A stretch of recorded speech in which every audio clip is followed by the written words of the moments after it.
Saat teduh bagi kita semuanya.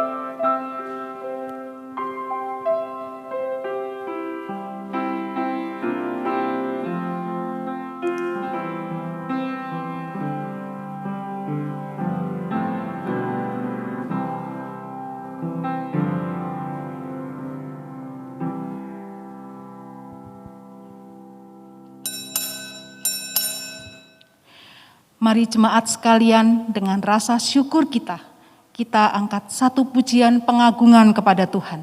Hai, mari sembah. Mari kita bangkit berdiri.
Bapak Ibu Saudara yang terkasih di dalam Tuhan Yesus Kristus, kita mengawali ibadah kita dengan satu pengakuan bahwa pertolongan kita adalah dalam nama Tuhan yang menjadikan langit dan bumi.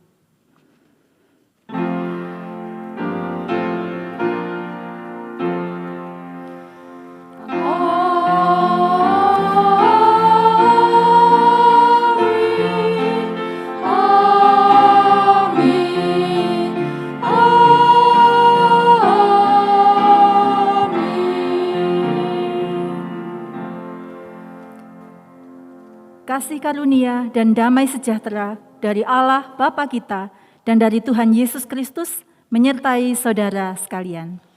Dan menyertai saudara juga. Bapak Ibu Saudara yang terkasih, sebelum kita melanjutkan, saya ingin bersukacita bersama mengucapkan selamat Paskah. Kita masuk dalam Minggu Paskah yang kedua. Paduan Suara Efrata Senior akan menaikkan pujian Kristus Bangkitlah.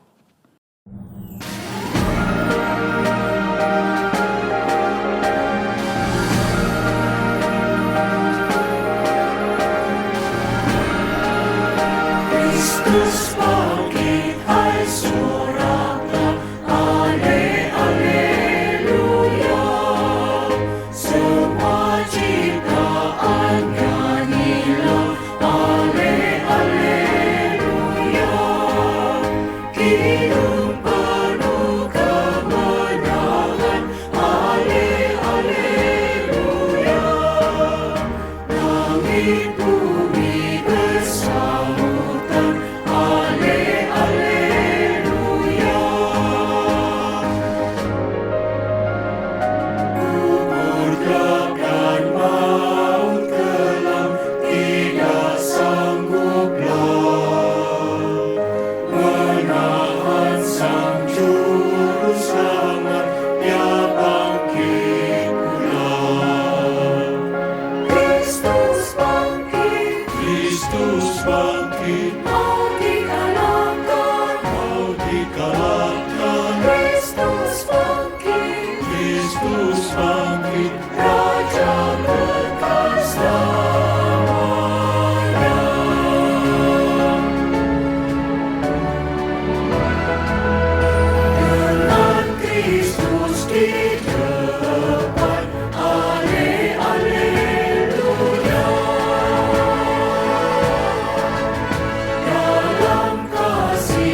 Bapak Ibu Saudara yang terkasih, sebagai ayat pembuka hari ini, saya mengambil dari Roma pasal 12 ayat 9 dan 10 yang berbunyi demikian.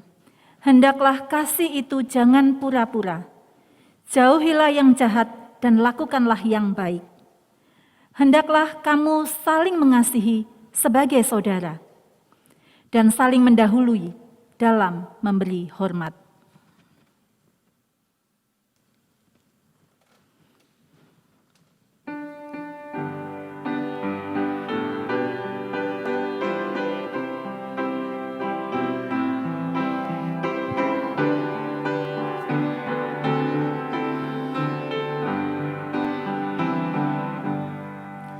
Kasih Tuhan mengiringimu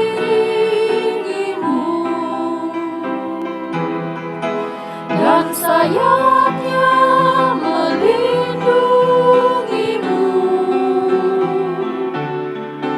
Tangan Tuhan pegang di dalam hidupmu. Majulah dalam terang kasih-Nya.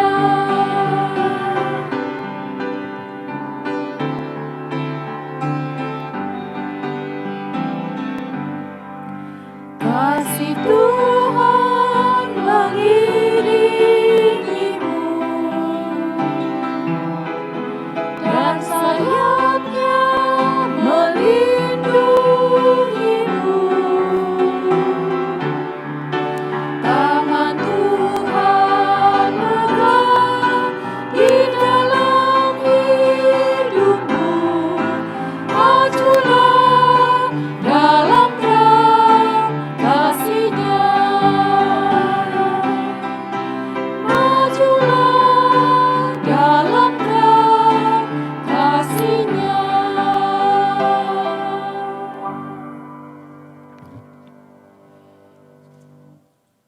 Mari kita berdoa. Tuhan, terima kasih.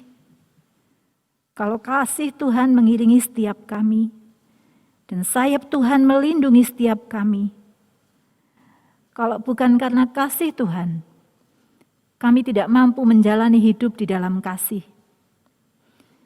Ketika firman-Mu mengingatkan kepada kami, bahwa kasih itu jangan pura-pura. Tuhan, kami mengakui bahwa tidak selalu kami sanggup untuk mengasihi orang-orang sekitar kami di dalam ketulusan. Kadang-kadang dengan terpaksa kami mungkin mengasihi orang lain karena kami tidak ingin dinilai sebagai orang-orang yang menjadi batu sandungan. Tuhan, ampunilah kami. Sekaligus kami bersyukur untuk kasih-Mu buat kami yang begitu dalam, begitu lebar, begitu luas. Karena itu kami memberanikan diri untuk mengaku di hadapan Tuhan, memohon pengampunan atas dosa dan pelanggaran kami, baik melalui pikiran kami, perkataan-perkataan kami yang tidak membangun, yang menyakiti hati orang lain, yang menjatuhkan, bahkan kata-kata yang tidak sengaja kami ucapkan. Kami sudah melukai orang-orang sekitar kami. Kami mohon pengampunan. Juga di dalam perbuatan kami, ketika kami tidak melakukan apa yang baik, tetapi kami melakukan apa yang tidak berkenan di hadapan Tuhan. Tuhan, kami mohon pengampunan-Mu. Kami percaya kasih-Mu menjangkau setiap kami. Engkau yang sudah berkorban di atas kayu salib, darah-Mu menyucikan dan menguduskan setiap kami. Dan kami mau melanjutkan ibadah kami, supaya ibadah kami ini menjadi ibadah yang berkenan di hadapan Tuhan, untuk memuji dan memuliakan Tuhan, untuk duduk diam mendengarkan firman Tuhan. Dan melalui ibadah ini setiap jemaat-Mu boleh diberkati dan nama Tuhan dipermuliakan. Engkau kiranya berkenan atas ibadah kami, karena kami mohonkan pengampunan, penyesalan kami, di dalam nama Tuhan kami Yesus Kristus, penebus kami yang hidup. Amin.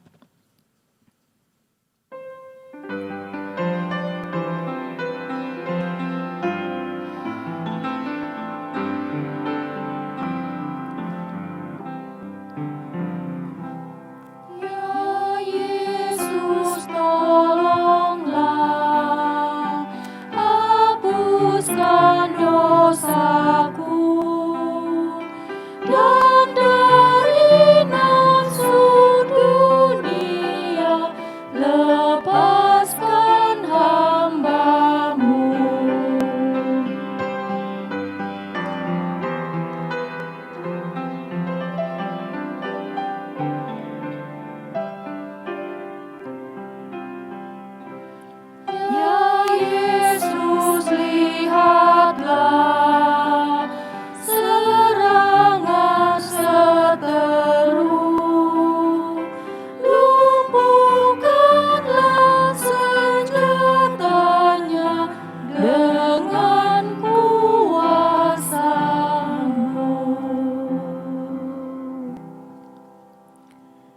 Mari Bapak Ibu Saudara, kita bangkit berdiri, bersama-sama kita mendengarkan berita anugerah dari Filipi 2 ayat 1-4 yang berbunyi demikian. Jadi, karena dalam Kristus ada nasihat, ada penghiburan kasih, ada persekutuan roh, ada kasih mesra dan belas kasihan, karena itu, sempurnakanlah sukacitaku dengan ini. Hendaklah kamu sehati sepikir dalam satu kasih, satu jiwa, satu tujuan, dengan tidak mencari kepentingan sendiri atau puji-pujian yang sia-sia. Sebaliknya, hendaklah dengan rendah hati yang seorang menganggapnya yang lain lebih utama daripada dirinya sendiri. Dan janganlah tiap-tiap orang hanya memperhatikan kepentingannya sendiri, tetapi kepentingan orang lain juga. Demikianlah berita anugerah dari Tuhan. Syukur kepada Allah. Salam damai buat Bapak Ibu Saudara sekalian.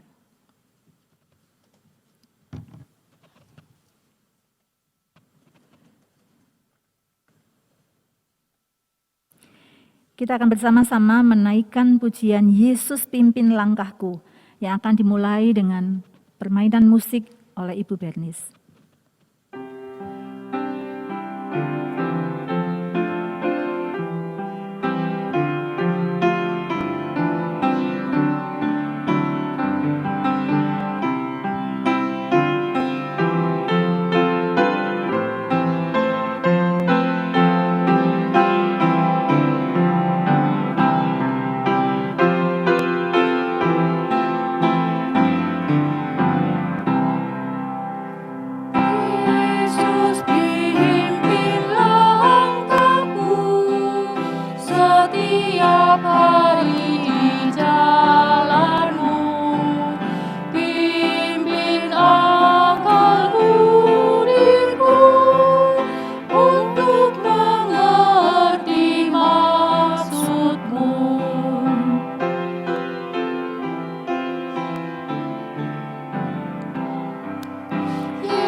Silakan duduk Bapak Ibu Saudara, mari kita persiapkan hati kita untuk mendengarkan firman Tuhan. Mari kita berdoa.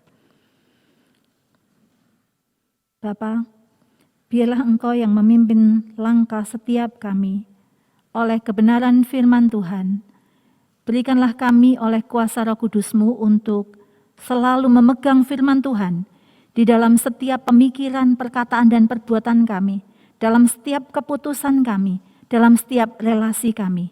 Tolong kami ketika kami mendengarkan firman-Mu, biarlah kami mengerti dan berikan kami kuasa untuk melakukan firman-Mu di dalam kehidupan setiap hari, sehingga kami boleh semakin bertumbuh dan berbuah bagi kemuliaan nama Tuhan. Kami serahkan jam pemberitaan firman ke dalam tangan-Mu, biarlah Tuhan yang sembunyikan hamba-Mu di belakang salib Kristus, supaya apa yang disampaikan hanya sesuai dengan kehendak Tuhan, kebenaran firman Tuhan. Dalam nama Tuhan kami, Yesus Kristus. Amin. Bersama-sama kita akan membuka Alkitab kita. Kita akan membaca dari Kisah Para Rasul pasal 15 ayat 35 sampai 41. Kisah Para Rasul 15 ayat 35 sampai 41 saya akan membacakan bagi Bapak Ibu Saudara. LAI memberikan tema perselisihan antara Paulus dan Barnabas. Paulus dan Barnabas tinggal beberapa lama di Antiokhia. Mereka bersama-sama dengan banyak orang lain mengajar dan memberitakan firman Tuhan. Tetapi beberapa waktu kemudian berkatalah Paulus kepada Barnabas, "Baiklah kita kembali kepada saudara-saudara kita di setiap kota di mana kita telah memberitakan firman Tuhan, untuk melihat bagaimana keadaan mereka." Barnabas ingin membawa juga Yohanes yang disebut Markus. Tetapi Paulus dengan tegas berkata bahwa tidak baik membawa serta orang yang telah meninggalkan mereka di Pamfilia dan tidak mau turut bekerja bersama-sama dengan mereka. Hal itu menimbulkan perselisihan yang tajam sehingga mereka berpisah dan Barnabas membawa Markus juga sertanya berlayar ke Siprus. Tetapi Paulus memilih Silas dan sesudah diserahkan oleh saudara-saudara itu kepada kasih karunia Tuhan, berangkatlah ia mengelilingi Syria dan Kilikia sambil meneguhkan jemaat-jemaat di situ. Sedemikian pembacaan firman Tuhan. Berbahagialah setiap kita yang bukan hanya mendengar, tetapi menjadi pelaku firman Tuhan. Haleluya. Haleluya, haleluya, haleluya.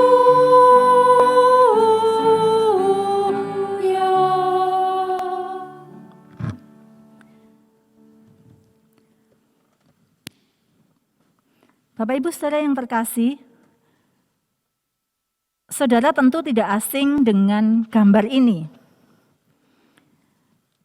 Bagi kita sekalian yang berada di kota Surabaya, mungkin ada juga di daerah-daerah lain yang panas, kita tentu akan sangat suka untuk makan yang dingin-dingin ya, makan es krim. Nah saudara, setiap kita atau banyak orang di antara kita yang suka ya untuk makan es krim. Bulan lalu, saya dikejutkan dengan berita bahwa tempat yang melegenda itu, ya, saudara bisa lihat, mungkin Bapak Ibu Saudara ingat tempat ini, tempat yang mungkin saudara pernah kunjungi, tempat dengan kursi rotan dan penjual kacang rebus di ujung gedung pintu selatan itu akan ditutup. Nah sebelum saya membaca berita, saya berpikir tidak mungkin tempat yang terkenal dan dulu selalu ramai pengunjung itu ditutup gara-gara bangkrut karena pandemi COVID. Sebab tempat itu sudah ada sejak tahun 1930, jadi sudah 90 tahun berdiri. Beberapa media sosial memberitakan bahwa pemicunya adalah konflik antara anggota keluarga. Sebab itu adalah perusahaan keluarga. Jadi cerita konflik kepentingan antar anggota keluarga bukan hanya ada di cerita ini begitu ya, yang menyebabkan pecahnya sebuah perusahaan. Jadi konflik yang menyebabkan pecahnya sebuah perusahaan atau pecahnya satu keluarga bukan cerita yang baru. Setiap manusia mempunyai kehendak masing-masing. Jadi ketika orang itu punya kehendak sendiri-sendiri, ketika kehendak seseorang tidak sesuai dengan kehendak yang lain, disitulah bisa terjadi pemicu adanya konflik. Soal-soal kecil, misalnya tentang bagaimana menjemur handuk begitu ya, itu bisa timbul konflik karena satunya maunya rapi, satunya pokoknya ditaruh supaya enggak basah begitu. Cara memegang sendok, jadi ketika makan, itu kalau Bapak Ibu perhatikan, setiap orang itu punya perbedaan cara memegang sendok. Ada orang yang memegang sendok dengan cara begini ya, jadi dipegang begini. Tapi ada orang yang memegangnya dengan cara begini. Bisa berbeda-beda, Bapak Ibu Saudara bisa perhatikan. Nah, juga ada orang-orang yang senang untuk tinggal di ruangan yang dingin. Jadi pakai AC. Ada orang yang mengatakan, aduh saya ini lebih senang kalau bisa berkeringat supaya lebih sehat. Nah biasanya kalau ada perbedaan pendapat, setiap orang punya anggapan pendapatnya lah yang lebih baik atau lebih benar. Tentu sebagai anak-anak Tuhan, kita tidak ingin menjadi batu sandungan. Ketika misalnya terjadi konflik, ya ini pakai contoh yang di gereja misalnya, tidak mudah ya Bapak Ibu mengadakan ibadah seperti ini dengan memakai berapa yang tergantung dalam telinga saya gitu ya Bapak Ibu bisa melihat. Satu saya pakai masker, kedua saya pakai wireless, ketiga saya harus pakai, untuk rambut saya pakai bando, keempat saya pakai face shield. Ya jadi begitu banyak yang harus dipakai. Nah, bisa saja orang merasa tidak nyaman. Satunya mengatakan, sudahlah nggak usah pakai face shield, yang penting pakai masker. Ada lagi yang mengatakan, oh jangan, terutama untuk orang-orang yang sangat ketat dalam protokol kesehatan, yang sudah punya pengalaman mengalami COVID, itu akan lebih ribet ya. Seperti dalam keluarga saya saja, ada kakak saya itu yang kalau di rumah menerima tamu, dia pakai topi, Bapak Ibu, pakai topi yang ada tutupnya ya, ada plastiknya. Begitu ribet sekali begitu, karena dia sangat ketat. Nah, perbedaan dua pendapat ini bisa menjadi pemicu konflik. Kalau Bapak Ibu setuju dengan cara A, saudara bisa mengatakan, iya ya, ngapain sih seperti itu? Atau sebaliknya, kalau Bapak Ibu lebih setuju dengan cara yang, udahlah nggak usah pakai apa-apa begitu ya, pakai masker saja. Saudara bisa merasa tidak nyaman dengan protokol kesehatan yang ketat. Nah, Bapak Ibu, orang mungkin bisa setuju atau bisa tidak setuju dengan pendapat itu. Ada satu artikel yang mengatakan demikian. Kalau berselisih dengan pelanggan, ya ini seorang pedagang, walaupun kita menang, pelanggan tetap akan lari ya. Jadi berselisih dengan pelanggan, pelanggan itu akan lari. Kalau berselisih dengan rekan kerja, walaupun kita menang, tidak ada lagi semangat bekerja dalam sebuah tim. Kalau berselisih dengan bos, walaupun kita menang, tiada lagi masa depan di tempat itu. Karena bos kan lebih berkuasa, begitu ya. Kalau berselisih dengan keluarga, walaupun kita ini menang, hubungan kekeluargaan pasti akan renggang. Kalau berselisih dengan teman, walaupun kita menang, yang pasti kita akan kekurangan teman. Pokoknya saya menang begitu ya, saya maunya menang. Teman-teman akan meninggalkan kita. Kalau berselisih dengan pasangan, walaupun kita menang, perasaan sayang pasti akan berkurang. Kalau berselisih dengan siapapun, walaupun kita menang, pada prinsipnya kita kalah. Ini tulisan dari sebuah artikel Bapak Ibu. Nah, dari sini kita melihat bagaimana dengan pendapat saudara tentang artikel seperti ini. Ada orang-orang yang mengatakan, ya sudahlah, daripada saya mau menang-menangan, toh saya akan kehilangan sesuatu, saya lebih baik mengalah. Benarkah prinsip kekristenan berbicara seperti itu? Berselisih pendapat memang tidak harus berujung menjadi satu keputusan, satu pendapat ya. Mari kita melihat bagaimana Rasul Paulus dan Barnabas menghadapi dan menyelesaikan perselisihan atau konflik. Mula-mula Paulus dan Barnabas ini rukun dan kompak dalam pelayanan. Dijelaskan di ayat 35, dikatakan Paulus dan Barnabas tinggal beberapa lama di Antiokhia. Mereka bersama-sama dengan banyak orang lain mengajar dan memberitakan firman Tuhan. Kalau Bapak Ibu lihat di bagian sebelum pasal 15, yaitu pasal 8 ayat 4, dikatakan mereka tersebar menjelajah seluruh negeri sambil memberitakan Injil. Jadi lihat ya kita ceritanya ya, Paulus dan Barnabas ini bersama-sama tinggal di Antiokhia, lalu mereka bersama-sama memberitakan firman Tuhan. Nah, Paulus ini yang memberitakan firman Tuhan di Antiokhia dan mau di sekelilingnya, di pasal 8 ayat 1 dikatakan pada waktu itu mulailah penganiayaan yang hebat. Jadi seorang Paulus yang mengajak Barnabas untuk memberitakan Injil di kota-kota lain, sebenarnya adalah Paulus yang dulunya menganiaya jemaat Tuhan. Jadi perpindahan di ayat 1 sampai ayat 4 pasal 8, itu dikatakan pada waktu itu mulailah penganiayaan yang hebat terhadap jemaat di Yerusalem. Mereka semua kecuali rasul-rasul tersebar ke seluruh daerah Yudea dan Samaria. Nah, kira-kira ada perasaan Saulus ini ada perasaan bersalah gitu ya setelah menjadi Paulus. Waduh, ini ternyata menganiaya jemaat dan sampai ada pemberitaan di luar, pemberitaan firman Tuhan, dan ada rasa ingin mengunjungi bagaimana keadaan mereka. Tentu pada waktu itu orang-orang yang mendengar, Saulus ini kejam, Saulus ini menganiaya jemaat, pasti nggak suka ya sama Paulus. Karena itu Paulus mau rekonsiliasi, mau melihat keberadaan mereka, pertumbuhan iman mereka. Nah di ayat 36 dikatakan, tetapi beberapa waktu kemudian berkatalah Paulus kepada Barnabas, baiklah kita kembali kepada saudara-saudara kita di setiap kota, di mana kita telah memberitakan firman Tuhan untuk melihat bagaimana keadaan mereka. Barnabas ingin membawa juga Yohanes yang disebut Markus. Nah inilah mulai timbul perbedaan pendapat. Karena Paulus dengan tegas berkata bahwa tidak baik membawa serta orang yang telah meninggalkan mereka di Pamfilia. Nah ini ibarat kalau kita ini bekerja dalam satu tim begitu ya. Ada satu orang itu yang mestinya bersama-sama melakukan tugas itu. Tahu-tahu pergi tanpa izin begitu. Jadi tidak bersama-sama dalam satu tim. Kira-kira kalau misalnya Pak Okstan ya.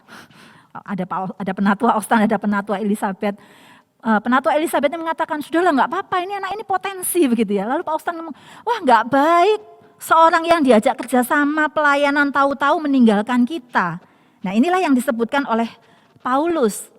Lalu Paulus mengatakan bukan cuma meninggalkan mereka di Pamfilia, tetapi Markus ini dikatakan tidak mau turut bekerja bersama-sama dengan mereka.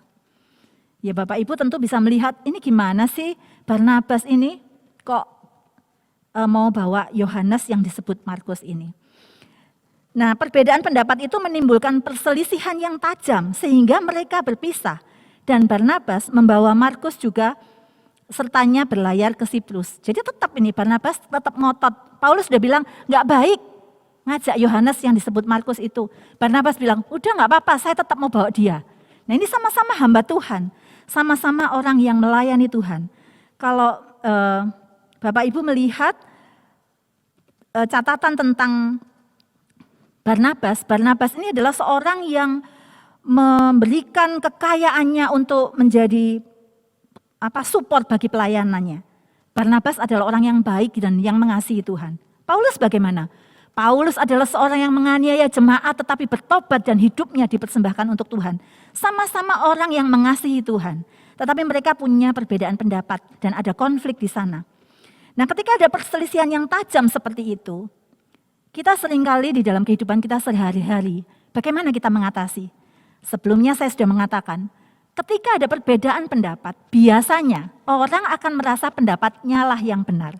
Sebab kalau tidak, ya pasti mengatakan, oh ya wes, ikut pendapatmu begitu ya, udah gak ada masalah. Tetapi yang jadi masalah kan konflik itu terjadi ketika seseorang mengatakan, enggak, saya ini merasa Tuhan itu menghendaki demikian. Yang satunya juga mengatakan, loh saya itu sudah bawa dalam doa. Ya banyak kejadian di kehidupan keluarga juga begitu. Kenapa bisa bertengkar? Masing-masing merasa benar. Bagaimana mereka mengatasi konflik ini, mengatasi perselisihan ini? Saya melihat begitu luar biasa ketika ayat 40 dikatakan, tetapi Paulus memilih Silas, dan sesudah diserahkan oleh saudara-saudara itu kepada apa? Ayat 40, kepada kasih karunia Tuhan. Disitulah kita melihat bahwa ada campur tangan Tuhan di dalam perselisihan mereka. Dan ketika kasih karunia Tuhan itu turun, maka Paulus ini berangkat, ia mengelilingi Syria dan Kilikia, dikatakan sambil meneguhkan jemaat-jemaat di situ. Nah Bapak Ibu Saudara, ternyata kita nggak tahu ada di kubu yang mana begitu ya. Kita melihat, saya lebih cocok sama Barnabas. Nggak apa-apa lah orang itu perlu diampuni, diberikan kesempatan. Atau ada orang yang tegas seperti Paulus ini, ya tipe-tipe kolerik, dia ambil keputusan. Paulus ini yang tadinya dibimbing oleh Barnabas, saya juga melihat kalau orang misalnya mau melihat gitu ya di pasal ini dikatakan, ini Paulus kurang ajar ini. Dulu tuh dia rohaninya itu dibimbing oleh Barnabas. Dia tuh dulu orang yang menganiaya jemaat Tuhan terus bertobat dibimbing Barnabas. Di pasal-pasal sebelumnya Bapak Ibu Saudara bisa melihat kata-kata nama Barnabas itu disebutkan lebih dahulu daripada Paulus. Jadi Barnabas bersama Paulus, Barnabas bersama Saulus begitu ya. Tetapi di ayat ini kita bisa melihat namanya itu yang disebutkan lebih dahulu siapa? Paulus. Paulus dan Barnabas.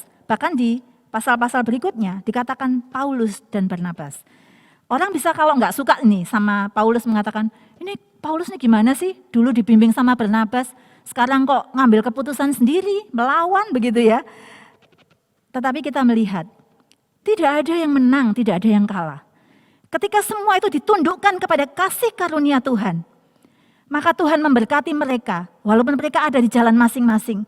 Mungkin memang Tuhan mengizinkan bahwa konflik ini menjadi sesuatu yang baik, pemberitaan firman Tuhan itu lebih disebarluaskan. Bayangkan kalau Paulus dan Barnabas itu tetap bersama-sama dengan Silas, dengan Yohanes Markus. Ya berempat kemana-mana begitu ya. Sama dengan mungkin pergumulan kita ke depan, misalnya GKI Wiyung ini, terkadang kita akan mengadakan kumbang besar, kumbang kecil begitu ya. Jadi daerah TPI ke timur dan juga TPI ke barat begitu. Ada kumbang kecil bagian barat dan bagian timur. Nah, ada orang-orang yang inginnya itu dilakukan bersama-sama. Kalau kunjungan ya harus ada Pak Dani, Bu Minlan, 2 penatua mungkin, 2 pengurus pemerhati mungkin. Bapak Ibu, ini satu tantangan buat kita. Tidak selalu harus begitu. Terkadang Pak Dani dengan siapa, saya dengan siapa, Bu Bernis dengan siapa. Bisa saja kita berkunjung ke 3 tempat. Maka bagian timur mungkin tidak ketemu Pak Dani, bagian barat mungkin tidak ketemu saya. Bagian timur mungkin tidak ketemu Bu Bernis, begitu ya, bisa begitu. Ini tantangan buat kita. Tapi apapun itu, dalam hal apapun itu, bisa terjadi sebuah konflik. Nah, kita melihat bahwa justru ketika Paulus dan Barnabas bersama-sama mengingat kasih karunia Tuhan, maka pekerjaan Tuhan itu diberkati oleh Tuhan dan mereka boleh mengalami kemenangan bersama-sama untuk apa? Pemberitaan Injil itu disebarluaskan. Saudara, mungkin di antara kita juga sering mengalami konflik seperti itu. Kadang-kadang kita itu merasa, saya mau mengalah begitu ya. Saya mau, daripada konflik, saya mau jadi orang yang mengalah saja. Tidak selalu kita itu istilahnya mengalah itu pasti baik begitu. Karena kita sebagai anak-anak Tuhan, menjadi anak-anak Tuhan yang sehat dan otentik, kita itu tidak bisa melakukan kasih yang pura-pura. Tadi di ayat pembukaan saya sebutkan, hendaklah kasih itu jangan pura-pura. Jauhilah yang jahat dan lakukanlah yang baik. Belum tentu ketika kita itu tidak mau konfrontasi, kita itu tulus di dalam kasih. Maka kita mengingat bagaimana sih kita mengukur bahwa perbedaan pendapat ini, konflik ini kita lakukan dengan baik. Ketika kita melakukan kasih itu tidak pura-pura. Dan setiap kita juga diingatkan bahwa janganlah karena perselisihan kita menghalangi firman Tuhan diberitakan dan memberkati banyak orang. Ya, sekali lagi saya ucapkan, tetapi janganlah karena perselisihan kita menghalangi firman Tuhan diberitakan dan memberkati banyak orang. Kita bisa berselisih, tetapi kita melihat apakah dengan perselisihan itu tetap firman Tuhan bisa diberitakan. Ada satu artikel juga ya tentang kemampuan mengelola konflik. Kita melihat ketika orang mengalami konflik, orang itu bisa berkomunikasi. Jadi konflik itu jangan dihindari begitu, tetapi dikomunikasikan. Lalu dibutuhkan telinga yang mau mendengarkan pendapat orang lain. Kalau saya berbeda dengan orang lain, itu kenapa? Alasannya apa? Ada latar belakangnya. Seseorang itu punya pendapat atau mengusulkan sesuatu atau punya cara pandang tersendiri. Lalu ketika kita berkomunikasi itu tidak menunjuk kepada orangnya, kamu salah gitu ya, atau kita tidak suka sesuatu, tetapi kita bisa mengatakan dari saya tidak setuju, saya merasa demikian. Jadi masalahnya bukan soal benar salah, tetapi saya kok merasa begini begitu ya. Kemungkinan bisa kita yang bermasalah, bisa saya yang bermasalah. Karena itu kita berani mengatakan saya merasa tidak cocok, saya merasa tidak setuju. Kan belum tentu benar begitu ya. Itu membutuhkan kerendahan hati. Lalu mengetahui apa yang sebenarnya kita rasakan. Seringkali konflik terjadi bukan karena konflik dengan orang lain, tetapi konflik itu dengan diri sendiri. Maka kita perlu tahu sebenarnya kita mempertahankan sesuatu itu tujuannya apa?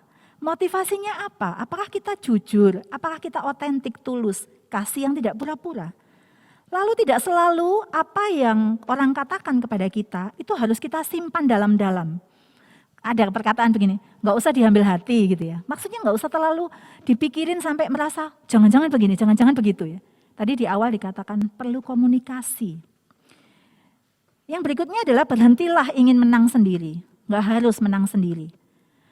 Yang ketujuh, libatkan orang yang bisa memberi perubahan. Jadi nggak usah sungkan-sungkan untuk memanggil orang ketiga, tapi yang netral begitu ya. Mungkin hamba Tuhan, mungkin kalau jemaat bisa datang kepada penatua. Atau orang yang kita anggap punya kerohanian yang baik. Ketika orang melibatkan orang lain mungkin punya cara pandang yang lain yang bisa mencairkan ketegangan itu. Lalu juga perlu mencari akar permasalahannya apa sih gitu ya. Terus kita bisa mengungkapkan apa yang kita rasakan. Ketika terjadi konflik, kita merasa menjadi orang yang dikorbankan. Seringkali yang keluar adalah marah, merasa tidak adil, mungkin kita sedih. Terus sebagian orang juga mengalami rasa tidak percaya diri. Kalau misalnya yang menang di pihak orang lain, kok saya, iya ya kok bisa begini ya, jadi menyalahkan diri sendiri. Jadi marilah mengungkapkannya apa yang ada di dalam isi hati kita kepada orang lain. Tetapi teori-teori ini tidak cukup. Kalau kita merasa, saya sudah ini kok, saya sudah mendengarkan, saya sudah komunikasi. Ya sudah, biarin aja begitu ya. Jadi ketika kita merasa sanggup dengan kekuatan kita sendiri, kita merasa kita ini tetap menjadi orang yang merasa apa yang saya lakukan sudah benar. Maka kita kembali di dalam pergumulan Paulus dan Barnabas ketika terjadi konflik. Mereka melihat kasih karunia Tuhan. Kasih karunia yang seperti apa? Dikatakan di dalam Filipi 2. Jadi karena dalam Kristus, kasih karunia oleh penebusan Kristus kepada kita. Bahwa Tuhan itu sudah memberikan teladan. Dalam Kristus ada nasihat, ada penghiburan kasih, ada persekutuan roh, dan kasih mesra. Ya, jadi konflik itu tidak membuat ketegangan yang membuat kita tuh saling membenci, tapi tetap ada kasih mesra. Beda pendapat, oh saya sama Bu Elizabeth beda, tapi tetap ada kasih mesra begitu ya. Dan belas kasihan. Dan dikatakan karena itu, karena kasih Kristus itulah, sempurnakanlah sukacitaku dengan ini. Hendaklah kamu sehati sepikir dalam satu hati, satu jiwa, satu tujuan.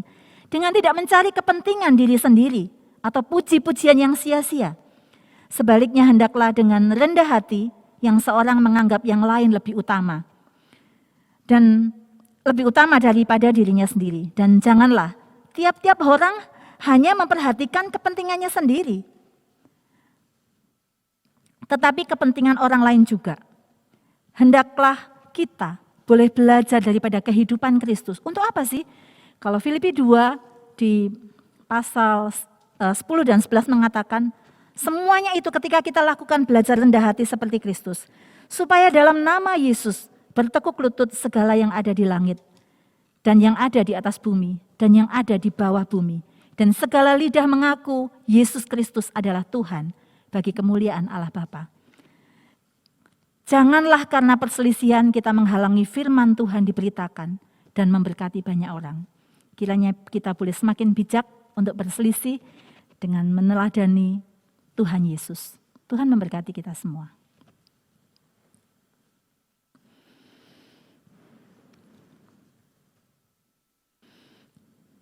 Saat teduh dengan persembahan pujian dari keluarga Bapak Oni, Pelangi Kasih.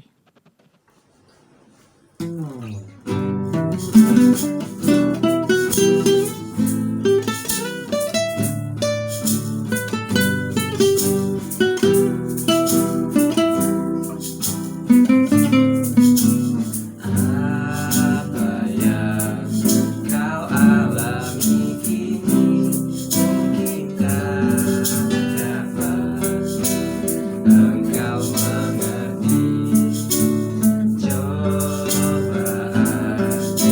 yang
yang merendah.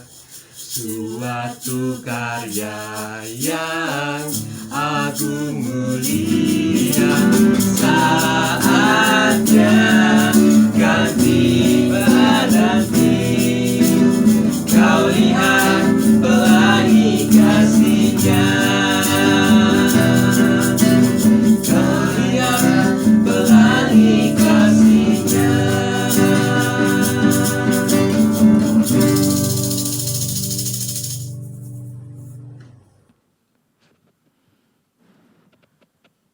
Jemaat diundang bangkit berdiri.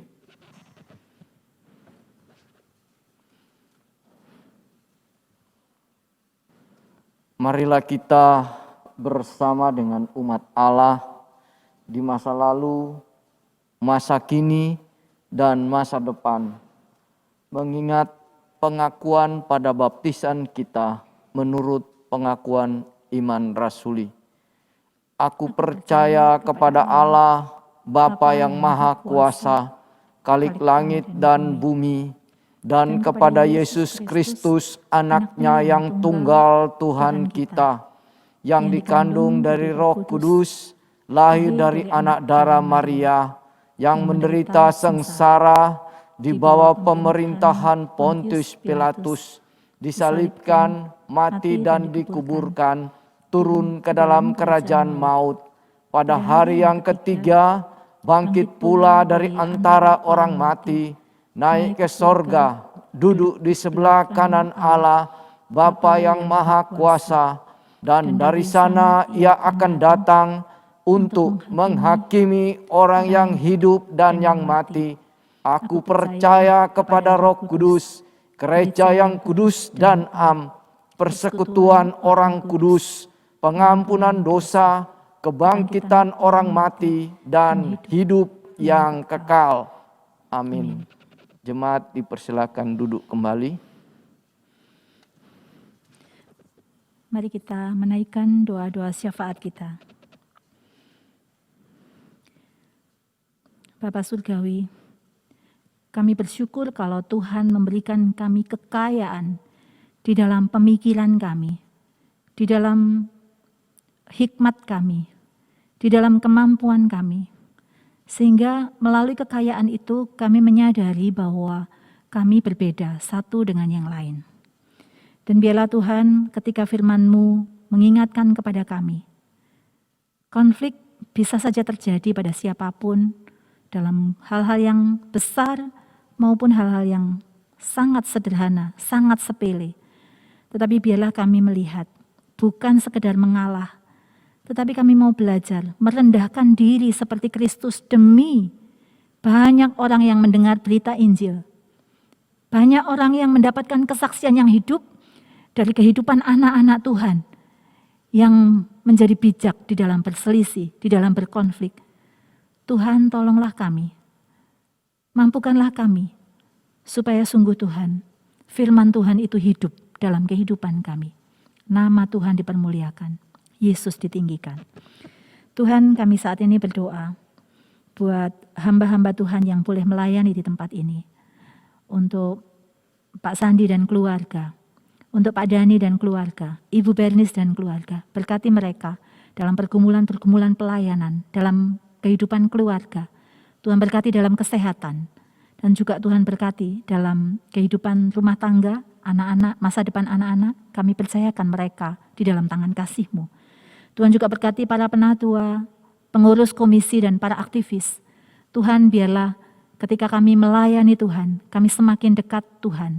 Kami melayani Tuhan, kami semakin mempunyai kerendahan hati, semakin bijak. Karena ketika kami berjumpa satu dengan yang lain, menolong kami untuk lebih melihat perbedaan dan kami boleh saling melengkapi satu dengan yang lain. Tuhan, Engkau berkati kehidupan mereka, keluarga mereka, pekerjaan, pelayanan mereka, kami percayakan dalam tangan kasih-Mu. Juga untuk seluruh pelayan ibadah hari ini, biarlah Tuhan sendiri yang memberkati.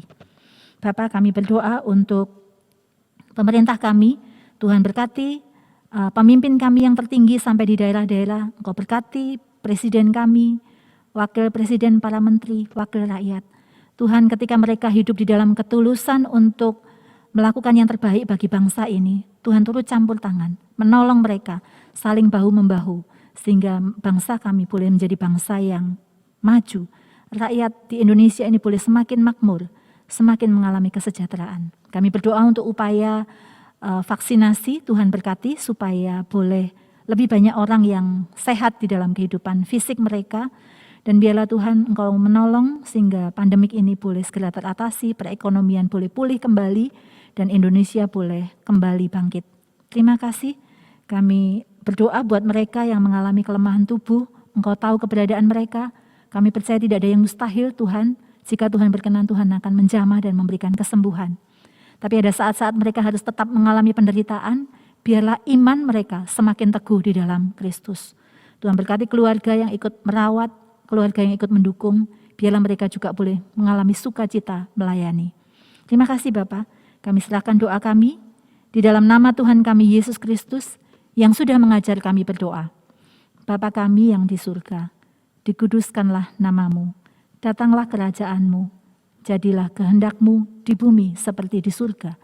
Berikanlah kami pada hari ini makanan kami yang secukupnya, dan ampunilah kami akan kesalahan kami, seperti kami juga mengampuni orang yang bersalah kepada kami.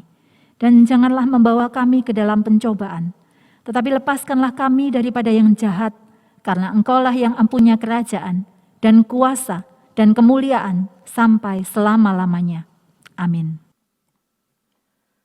Ada beberapa warta lisan yang perlu jemaat ketahui bersama, dan tentu perlu jemaat ikuti sebagai kegiatan komunitas GKI Wiyung Royal Presiden. Yang pertama yaitu doa pagi pada hari Sabtu 17 April 2021 pukul 5 pagi dengan pembicara Bapak Sigit S. Yani. Bapak Ibu bisa mengikutinya melalui link Zoom. Yang kedua, PD Gabungan Si Dewasa Muda dan KPR hari Sabtu 17 April 2021 pukul 19.00 dengan pembicara Bapak Vincent Tansil mengambil tema Mind Power. Ini juga dapat diikuti melalui link Zoom. Yang ketiga, gerakan kasih. Kebutuhan dan laporan program kegiatan kasih dapat dilihat pada warta jemaat.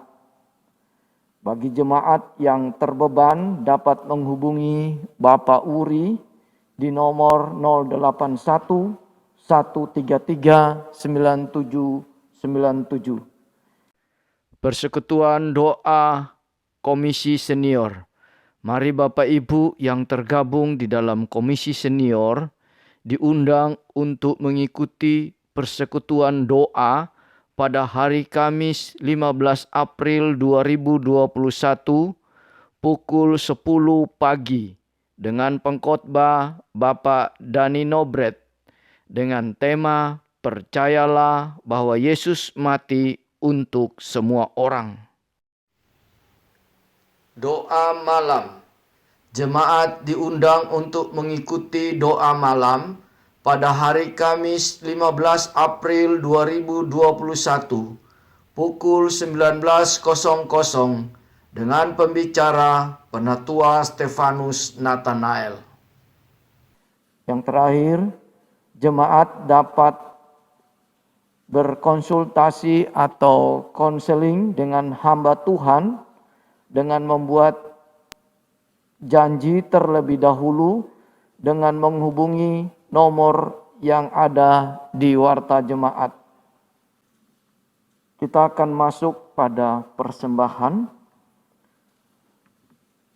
Jemaat diberi kesempatan untuk memberikan persembahan yang terbaik buat Tuhan dengan hati yang penuh sukacita dan rasa syukur, seperti firman Tuhan yang mendasari persembahan kita pada hari ini dari 1 Tesalonika 5 ayat 18 yang berkata demikian.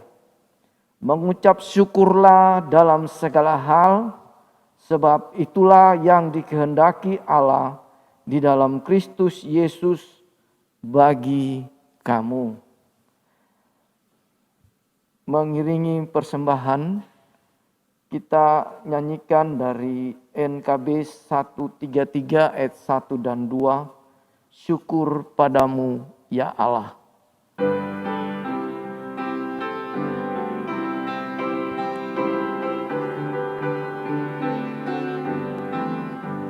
Syukur padamu ya Allah atas segala rahmat-Mu. Syukur atas kecukupan dari kasih-Mu penuh.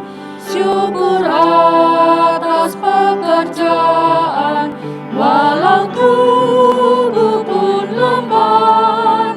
Syukur atas kasih sayang dari sanak dan teman.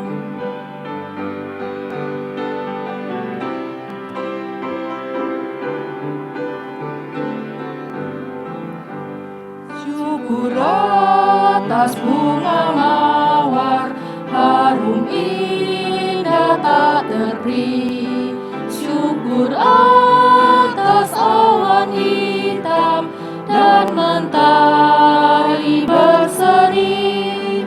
Syukur atas suka duka yang Kau beri tiap saat, dan firman-Mu lah pelita agar kami tak sesat. Jemaat diundang bangkit berdiri, mari kita bawa persembahan kita di hadapan Tuhan. Kita berdoa. Bapa, kami mengucap syukur Tuhan untuk segala pemeliharaan yang Tuhan sudah kerjakan dalam hidup kami. Ketika kami melewati hari-hari kami, menikmati bagian dari hidup kami, kami bersyukur untuk semuanya itu. Dalam wujud nyata kami, syukur itu kami berikan lewat persembahan yang terkumpul pada hari ini. Biar ya Tuhan, dari hati yang penuh dengan ucapan syukur dan sukacita ini kami berikan kepada Tuhan persembahan yang terbaik. Karena itu Tuhan, Engkau juga yang melayakkan, mengkuduskannya, serta memberkati setiap kami. Berikan ya Tuhan hikmat untuk majelis Wiyung dan badan pelayanan yang mengelola, yang mengambil bagian di dalam pelayanan pekerjaan Tuhan di tempat ini. Biar hikmat Tuhan itu yang menuntun kami untuk kami bisa melakukannya menurut atau sesuai dengan kehendak Tuhan untuk kami pakai keuangan ini. Hanya di dalam nama Yesus kami berdoa dan menyerahkan persembahan kami. Amin. Mari Bapak Ibu Saudara, kita boleh tetap taat, setia, bertekad bulat untuk boleh menyenangkan hati Tuhan, seperti Tuhan yang sudah menolong kita dengan kasih karunia-Nya.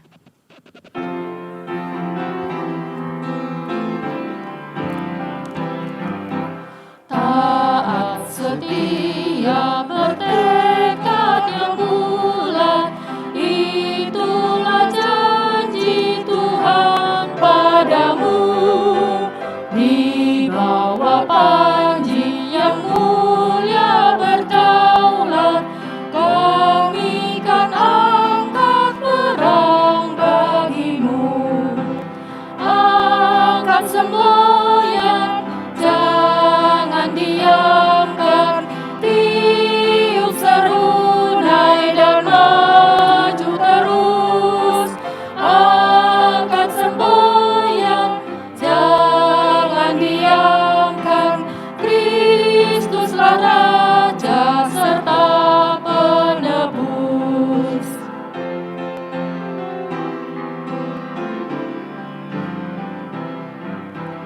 taat setia, ya Raja abadi, pimpinlah kami berjuang terus.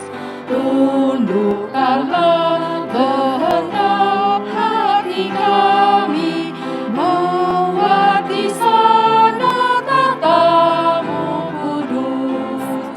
Angkat semboyan, jangan diamkan, tiup serunai dan maju terus.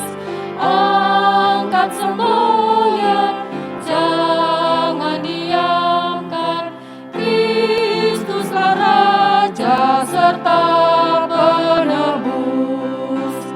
Kristuslah Raja serta penebus. Mari Bapak Ibu Saudara, kita boleh semakin bijak dengan mengarahkan hati kepada Tuhan. Arahkanlah hatimu kepada Tuhan. Kami mengarahkan hati kami kepada Tuhan. Jadilah saksi Kristus. Syukur kepada Allah, Terpujilah Tuhan. kini dan selamanya. Tuhan memberkati kita dan melindungi kita. Tuhan menyinari kita dengan wajah-Nya dan memberi kita kasih karunia. Tuhan menghadapkan wajah-Nya kepada kita dan memberi kita damai sejahtera.